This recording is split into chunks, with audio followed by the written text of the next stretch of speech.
لا إله إلا الله وحده لا شريك له وأشهد أن محمدا عبده ورسوله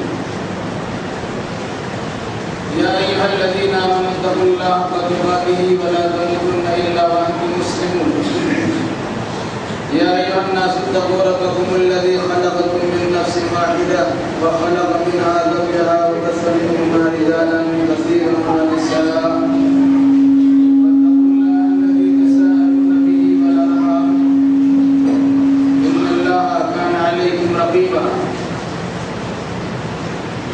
يا أيها الذين آمنوا اتقوا الله وقولوا قولا سديدا يصلح لكم أعمالكم ويغفر لكم ذنوبكم ومن يطع الله ورسوله فقد فاز فوزا عظيما أما بعد فإن خير الحديث كتاب الله وخير الهدي هدي محمد صلى الله عليه وسلم وشر الأمور محدثاتها وكل محدثة بدعة وكل بدعة ضلالة وكل ضلالة في النار. أعوذ بالله السميع العليم من الشيطان الرجيم. بسم الله الرحمن الرحيم. وإن يكاد الذين كفروا ليزلقونك بأبصارهم لما سمعوا الذكر ويقولون إنه لمجنون وما هو إلا ذكر للعالمين. سبحانك لا علم لنا إلا ما علمتنا إنك أنت العليم الحكيم. رب اشرح لي صدري ويسر لي أمري واحلل عقدة من لساني يفقهوا قولي رب زدني علما. ہر طرح کی تعریف وحدہ لا شریک احکم الحاکمین کے لیے لائق و سزاوار ہے، جس نے انسانوں کی رشد و ہدایت کے لیے انبیاء کرام علیہ السلام کو مبعوث فرمایا۔ درود و سلام نازل ہو جملہ انبیاء کرام علیہ السلام پر، خصوصاً احمد مصطفیٰ محمد مصطفیٰ صلی اللہ علیہ وسلم پر۔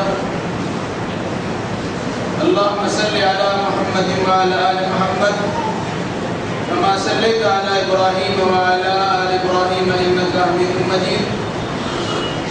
اللهم بارك على محمد وعلى آل محمد كما باركت على إبراهيم وعلى آل إبراهيم إنك حميد مجيد.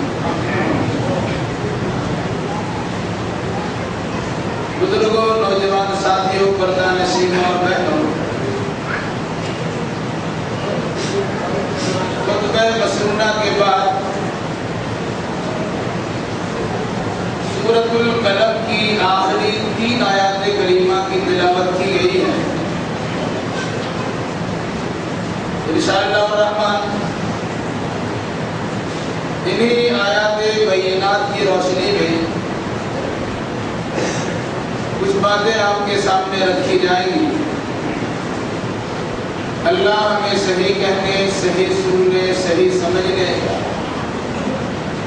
اور صحیح باتوں پر عمل کرنے کی توفیق مرحمت فرمایا۔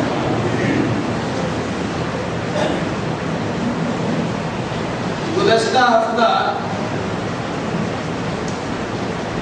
دعوت و تبلیغ کی راہ میں رکاوٹ کے عنوان سے کچھ باتیں آپ کے سامنے آ چکی ہیں۔ داعیوں کی داعیانہ کوشش کو ناکام بنانے کے لیے ہر دور میں مختلف حربیں اور تدبیریں اختیار کی جاتی رہی۔ موجودہ دور میں بھی وہ شکلیں اختیار کی جاتی ہیں اور آئندہ قیامت تک وہ سلسلہ جاری رہے گا۔ شکلیں مختلف ہوں گی لیکن حقیقت سب کی ہے۔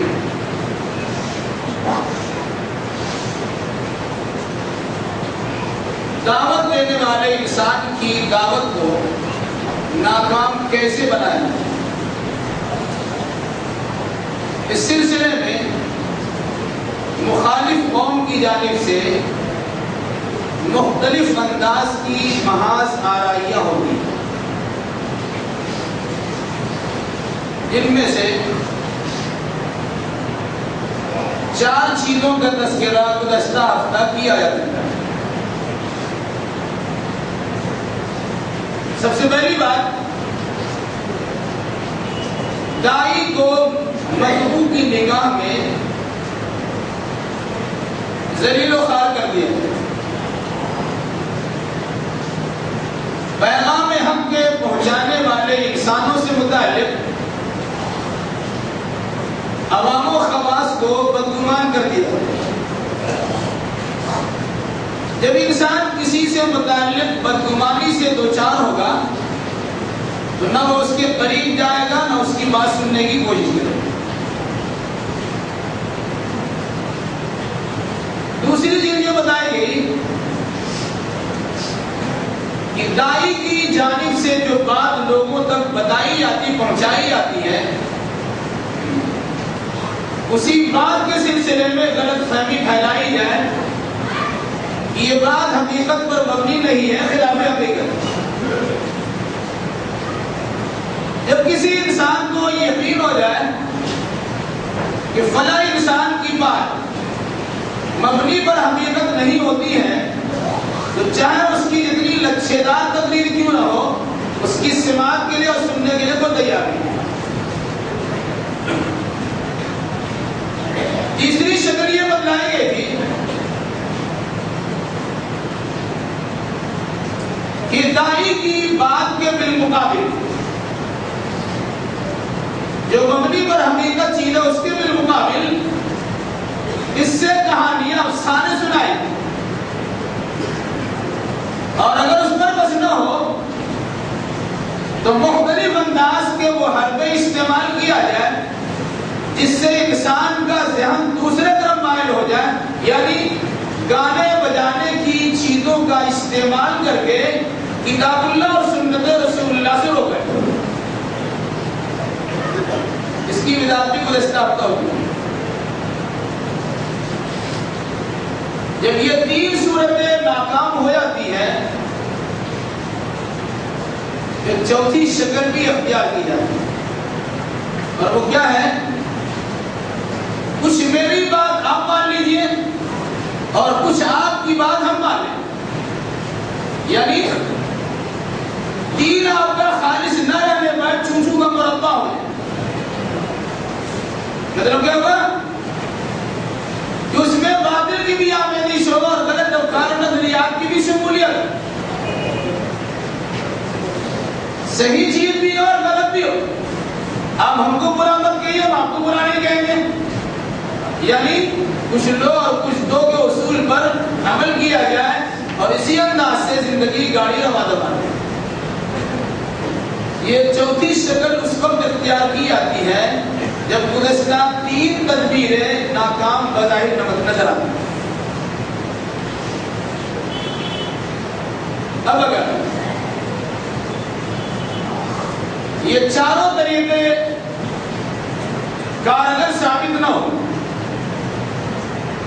داعی اپنی مخلصانہ دعوت پر تن من دھن سے لگا ہوا، اخلاص للہ میں کسی قسم کی کمی بھی نہیں، پورا پرخلوص انداز میں کار دعوت کو انجام دے رہا، پھر بھی یہ 4 شکلیں ابتدائی مرحلے میں ان کی دعوت کو ناکام بنانے کے لیے اختیار کی جاتی نہیں ہے، اور یاد رکھیے آئندہ بھی کی جائے گی۔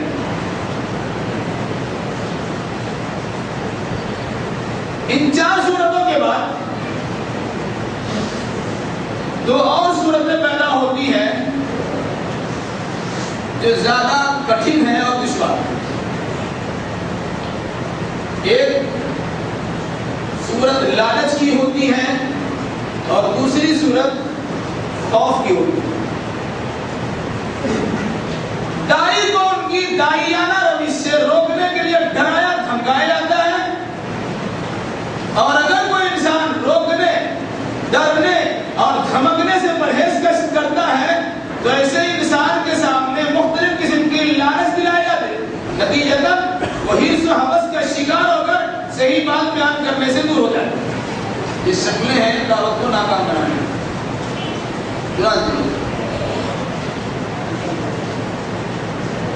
اب غور کریں گے انبیاء کرام علیہ السلام اور ان کی قوم کی تاریخ میں.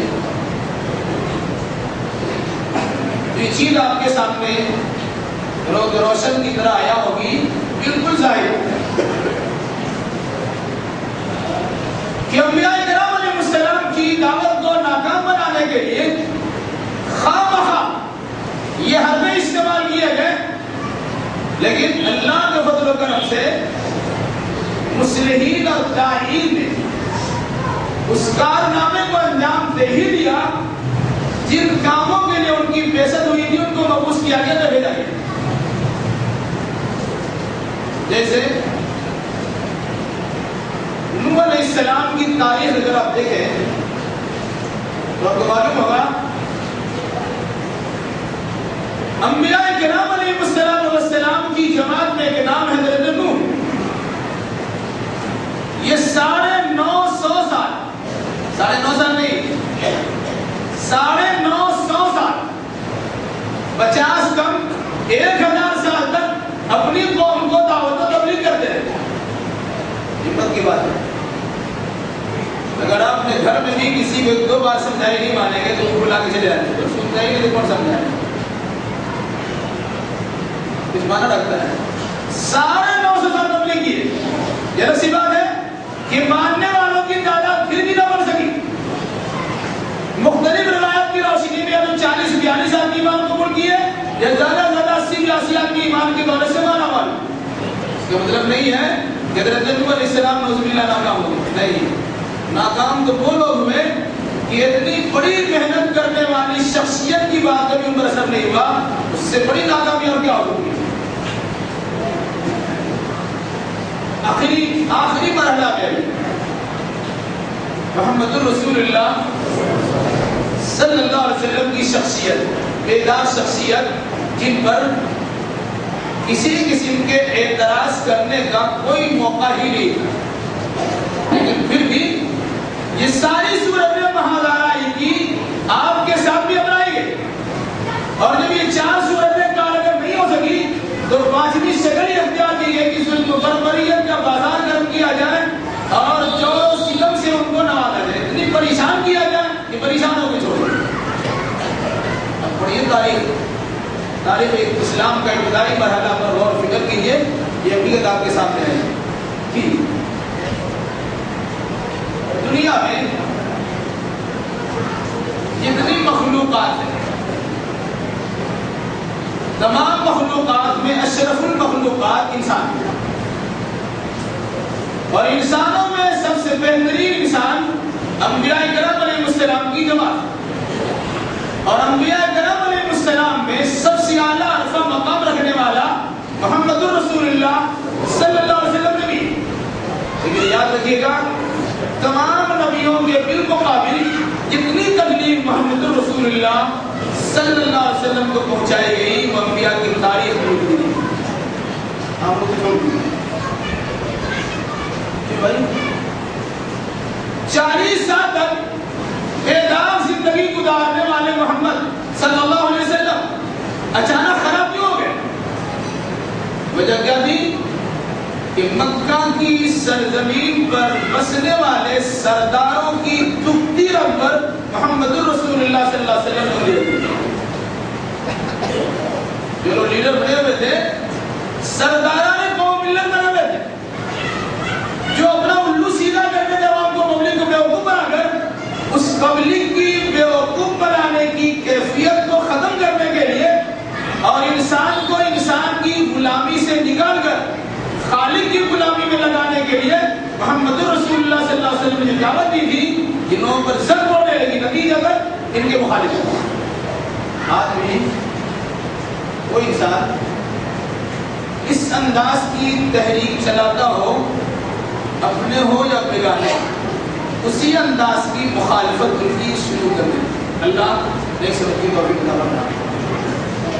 بات چلے گی، جب 4 شکلیں ناکام ہو گئی تو 5ویں صورت اختیار کی. کیا تھی؟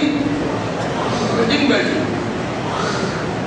سرداروں کی ایک نشست ہوئی، آپس میں مشورہ کیا گیا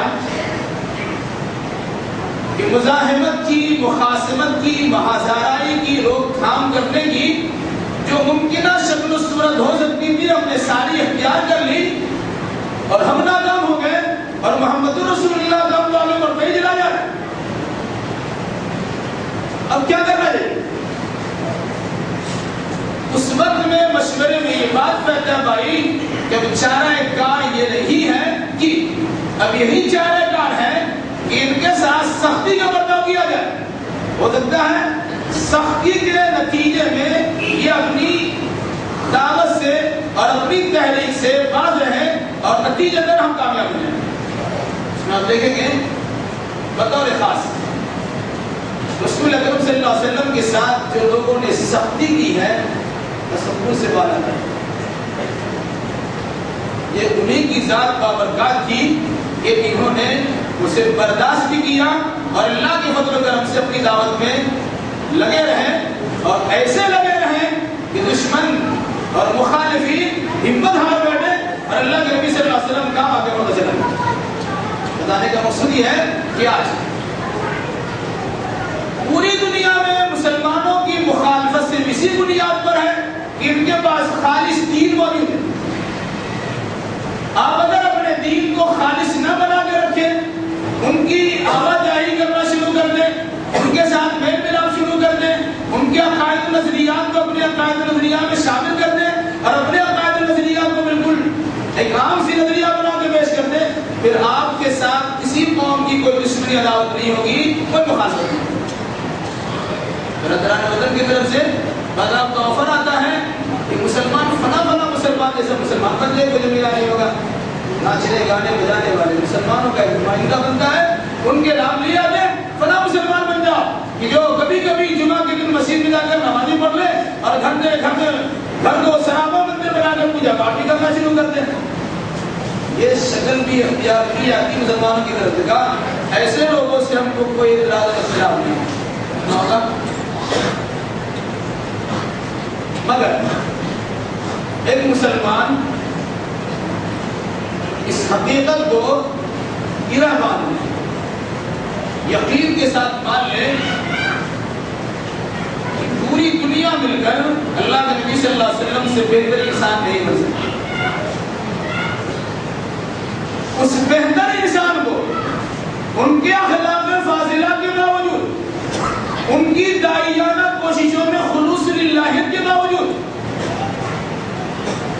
وقت کے فرعون نے ان کو چھوڑا نہیں، ابو جہل، ابو لہب اور اس قسم کے دیگر افراد نے ان کو چھوڑا نہیں، تو آج کے اس دور میں بھی اگر محمد رسول اللہ صلی اللہ علیہ وسلم کی تعلیمات کو ہم کیا جائے گا تو انسان و شیطان آپ کی بھی زبردست مخالفت کریں گے اور کبھی آپ سے دور رہنے کی کوشش نہیں کریں گے۔ ایسے موقع پر ہماری آپ کی ذمہ داری ہے کہ داعیانہ اصول کو سمجھیے اور اسی انداز میں اپنے پیغام کو یا اللہ اس کے رسول کے پیغام کو اپنے سامعین تک پہنچانے کو دیجیے۔ اللہ اس کی توفیق برابر فرمائے۔ آج بھی شکل کیا تھی؟ مخالفت۔ مخالفت کی صورت کیا ہے؟ روکنا، منع کرنا، مارنا اور پیٹنا۔ پھر اس میں دو شکل کی۔ اگر غریب انسان مسلمان ہوتا تو فوراً اس کی پٹائی شروع ہے، مالدار آدمی اگر ایمان قبول کرتا بظاہر کوئی عزتدار دکھتا ہے تو اسے مارنے پیٹنے کی نوبت نہیں آتی، البتہ اس کا سوشل بائیکاٹ کیا جائے، گھما پھرا کر اس کے خلاف کارروائی ہوگی۔ آج بھی وہ چیز ہے۔ مقصد کیا تھا کہ چھوٹا آدمی ایمان قبول کیا، مارو تو چار تماشا لگا تو رک جائے گا، بھائی وہ دیکھنے والا نہیں ہے۔ جبکہ ایمان قبول کرنے کے نتیجے میں اس کا دیکھنے والا تو اللہ بن جائے،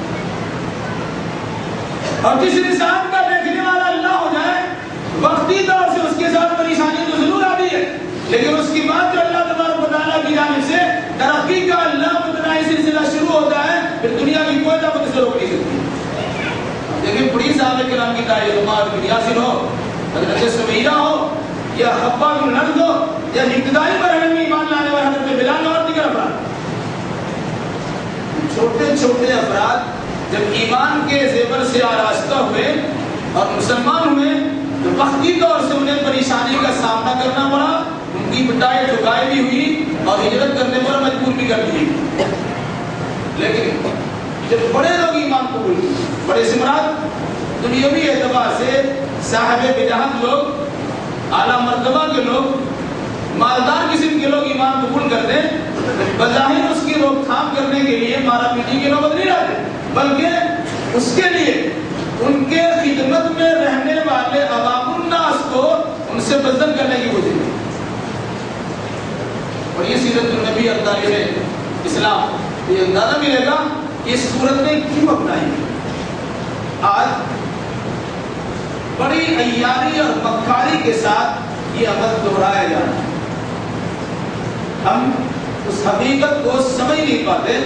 ہو سکتا ہے کہ بظاہر کوئی آدمی آپ کے سامنے آیا، اسلام قبول کیا، شک ہم کو نہیں کرنا چاہیے، لیکن کبھی کبھی ایسا ہوتا ہے وہ آپ کے پاس بظاہر اسلام قبول کر کے آپ کی اندرونی چیزوں کی کھود پرد کرتا ہے، پھر اس کے بعد اس راز کی افشا کرنے کی کوشش کرتا ہے. اسی انداز سے اگر اسلامی تعلیمات کو چھوڑ دیجیے تو مسلکی اعتبار سے بھی کچھ لوگ آپ کے پاس آئیں گے، بظاہر قرآن و حدیث اس طرح بیان کریں گے، آپ لگے گا یہ تمام مسائل سے چھوڑ کر شرک و بدعت سے اور الہام و خرافات سے تائب ہو کر کتاب و سنت کی دعوت سے وابستہ ہونے کے لیے تیار ہو گیا. لیکن وہ انسان آپ کے قریب ہو کر آپ کی جڑ کاٹنے کی اس طرح کوشش کرے گا کہ آپ کا وہم و گمان حفاظت کی جائے.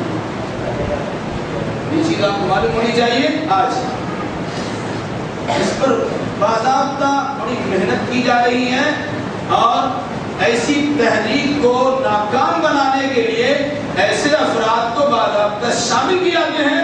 اس کی مثال قرآن مقدس نے دی ہے کہ یہ یہود و نصارہ، خاص طور سے یہودی علماء صبح کے وقت میں اسلام قبول کرتے ہیں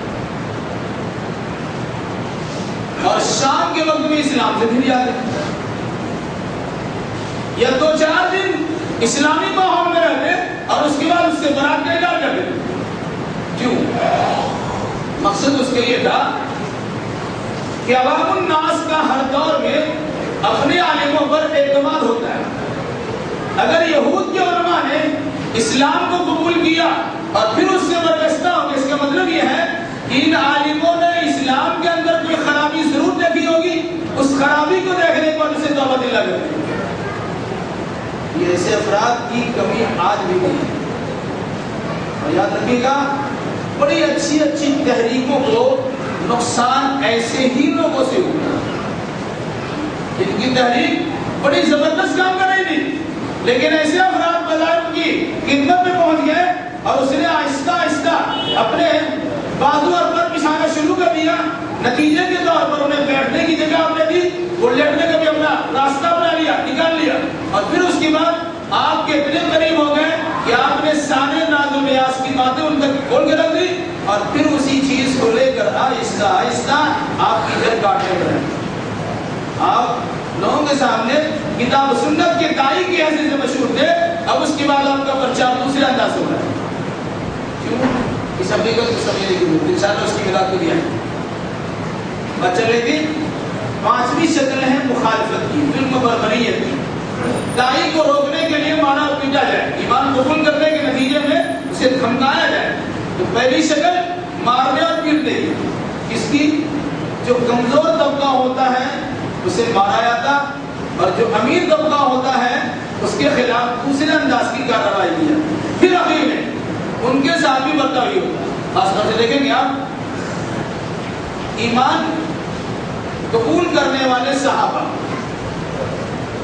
اور ایمان کی دعوت دینے والے محمد رسول اللہ صلی اللہ علیہ وسلم ابتدائی مرحلے میں کھل کر آپ کی مخالفت نہیں ہوئی. البتہ جو لوگ ایمان قبول کرتے تھے ان کی پٹائی ضرور ہوئی. پھر معاملہ آگے بڑھا تو اللہ کے نبی صلی اللہ علیہ وسلم سے متعلق بھی مخالفت کا سلسلہ شروع ہوا اور ایسی مخالفت آپ کی بھی کی گئی کہ جس سرزمین پر آپ کی ولادت ہوئی تھی اور آپ کے ولادت کے نتیجے میں اس سرزمین کی وأنت حل بهذا البلد، اسی سرزمین سے آپ کو نکالا گیا اور مدینہ تشریف لے جانے پر مجبور ہوئے. تفصیل پوری ہجرت کے واقعے میں موجود ہے. بتانا مقصود کیا تھا کہ پانچویں شکل مخالفت کی یہ ہوتی مہادارائی کی دعوت کو ناکام بنانے کی، اس آدمی کو الجھا کے رکھو. کیسے الجھاؤ؟ یا تو ان کا ناطقہ بند کرو یا ان کی پٹائی کرو. آدمی ڈر کے نتیجے میں اپنی زبان کھولنے سے رک جائے، یا اگر وہ دعوت کرنا ہی چاہے گا تو چھپ چھپ کے دعوت کرے گا. تو ڈر والی بات نہ ہوئی. لیکن جو انسان دل کی گہرائی سے اللہ کی الوہیت کے اقرار کرتا ہے اور محمد رسول اللہ کی رسالت کو تسلیم کرتا ہے اور مرنے کے بعد دوبارہ زندہ ہونے یعنی عقیدہ آخرت کو اپنے سینے میں سجا لیتا ہے، وہ انسان کبھی کسی سے ڈرتا ہی نہیں. حق بولتا ہے، حق بولنے کا انداز الگ ہوتا، لیکن حق بولنے سے وہ چوکتا نہیں. جب اہل ایمان کے ساتھ مخالفت کی گئی اور مہادارائی کی شکل اختیار کی گئی، اس وقت میں انہوں نے یعنی صحابہ نے اور خود محمد رسول اللہ صلی اللہ علیہ وسلم نے استقامت کی وہ نظیر پیش کی ہے کہ دنیا ویسی نظیر و مثال پیش کرنے سے کافی ہے. جیسے 3 سالوں تک مکمل بائیکاٹ شیب ابی طالب میں محمد رسول اللہ سمیت سارے ایمان والے پر سب کچھ بند ہو گیا، رشتہ توڑ دیا گیا. لوگ چمڑیاں چاٹنے پر مجبور ہو گئے، یہ پانی میں بھگو کر چمڑا کھانے پر مجبور ہو گئے. یہ نوبت لائے گئے تھی ذوالقرنین کی. علاوہ اس کی جب اللہ کے نبی صلی اللہ علیہ وسلم مسجد حرام میں بیت اللہ الحرام میں اللہ کی نماز اللہ کے لیے نماز ادا کرنے کے لیے جایا کرتے تو لوگ ان کو روکتے بھی تھے، اور روکنے کی شکل جو زبان سے روکنا بھی ہوتا تھا اور راستے میں کانٹے بچھانے بھی ہوتی تھی. اور اس کے علاوہ آپ سجدے کی حالت میں ہوتے، اونٹ کی اوجڑی پیڑ کا بڑا سا حصہ اس میں گوبر پڑا رہتا ہے، اسے اللہ کے نبی صلی اللہ علیہ وسلم گردن پہ لا کے ڈال بھی دیا ہے. مقصد کیا تھا؟ یعنی یہاں دنیا میں کبھی غور کیا آپ نے؟ وجہ اس کی کیا تھی؟ حرم چھوٹے بڑے سارے افراد جاتے ہیں. انسان کی فطرت ہوتی ہے کسی کی اچھائی قبول کرنے کی، برائی بھی قبول کرتے ہیں تو اچھائی بھی قبول کی جاتی ہے. کہا اگر یہ روز روز یہاں آئیں گے اپنے خاص انداز میں اللہ کی بندگی بجا لائیں گے، ہمارے بچے ہماری عورتیں ہمارے بوڑھے ہمارے جوان کو دیکھیں گے کہ بڑا سیدھا سادہ انسان ہے، شریف انسان ہے، بیدار انسان ہے. 40 سالہ دور ان کا ایسا گزرا کہ لوگ ان کو امانت دار کہا کرتے تھے، الصادق الامین کہا کرتے تھے. اس انداز کی بندگی میں لگا. اس کا مطلب یہ ہے کہ اللہ کو پوجنے کے لیے اور اللہ کی بندگی کرنے کے لیے سب سے بہترین طریقہ یہ ہے کہ میری دعوت بھی یہ ہوگی اور لوگ اسے قبول کر لیں گے. ایسا کرو آنا میرا. اس کی بات ہے کہ آج مسلمانوں کو مسلمانوں کی جانب سے مسجدوں میں آنے سے روکا ہے. وجہ کیا ہے؟ وہاں بھی وجہ یہی ہے ایک آدمی بالکل ہو سنت رسول کے مطابق نماز پڑھتا ہے جہاں کبھی دیکھا ہی نہیں ہے. وہ انسان اگر بڑے آرام و سکون کے ساتھ خشوع اور خضوع کے ساتھ وقت کی پابندی کے ساتھ سنت رسول کی ادائیگی میں نماز ادا کرتا ہے، عام انسان اگر اسے دیکھے گا ہو سکتا ہے یا تو اس سے پوچھے یا اسی طرح نقالی کرنا شروع کر دیں. اس لیے اس کی اس دعوت کو عملی دعوت کو ناکام بنانے کے لیے نہ گھر مسجد میں حاضر کرو. بعض علاقے میں مسجد دھلائی جاتی ہے. کیوں بھائی؟ ڈر لگا ہی رہتا ہے کہ جادو میں سر چڑھ کے بولتا ہے. حق بات وہ ہوتی ہے وہ کسی کی پرواہ نہیں کرتی. انسان حقانی کی طرف فطرت مائل ہوتا ہے. اس مناسبت سے منع کر دیا. تو اللہ کے نبی صلی اللہ علیہ وسلم کو روکا گیا. قرآن نے کہا رأیت الذی ینہی عبدا اذا صلی، دیکھا اس انسان کو جو بندہ کو اس کو روکتا ہے جب وہ نماز پڑھتے ہیں. جنہیں ابو جہل کا تذکرہ ہے مسجد میں تنہا آئندہ مسجد میں تم کو دیکھنا نہیں جاتے. پھر اس کے بعد عقبہ بن ابی معیط اس قسم کے انسان ہے بازار اللہ کے نبی صلی اللہ علیہ وسلم پر حالت نماز میں اونٹ کی اوجری ڈال دی. نتیجے میں آپ اس بوجھ کو اٹھا نہیں پا رہے تھے. حضرت فاطمہ نے آگے اسے اٹھایا اور صاف کیا. مقصد کیا تھا؟ ظلم کرنا مقصد تھا کہ آپ اس سے بات کریں. کیا اللہ کے نبی صلی اللہ علیہ وسلم بات آ گئے؟ نہیں. جب آپ سنت کے پابند ہیں ہو سکتا ہے کہ آپ کے ساتھ ہو اسی انداز سے طریقہ اختیار کیا جائے تو سنت رسول کی شیدائی ہونے کی صورت میں آپ کی بھی ذمہ داری بنتی ہے کہ سنت رسول پر آنچ نہ آنے دیا جائے اگرچہ آپ کے جسم پر کسی قسم کی خراش پیدا ہو. علاوہ اس کے پھر مخالفت کا سلسلہ جاری رہا. لیکن اس کے ساتھ ساتھ انسان دیکھتا ہے جب کوئی آدمی مار پیٹ سے باز نہیں آتا خوف دلانے کے نتیجے میں اپنی دعوت سے رکتا نہیں ہے تو کبھی کبھی انسان کو ہی سب لالچ میں آئے.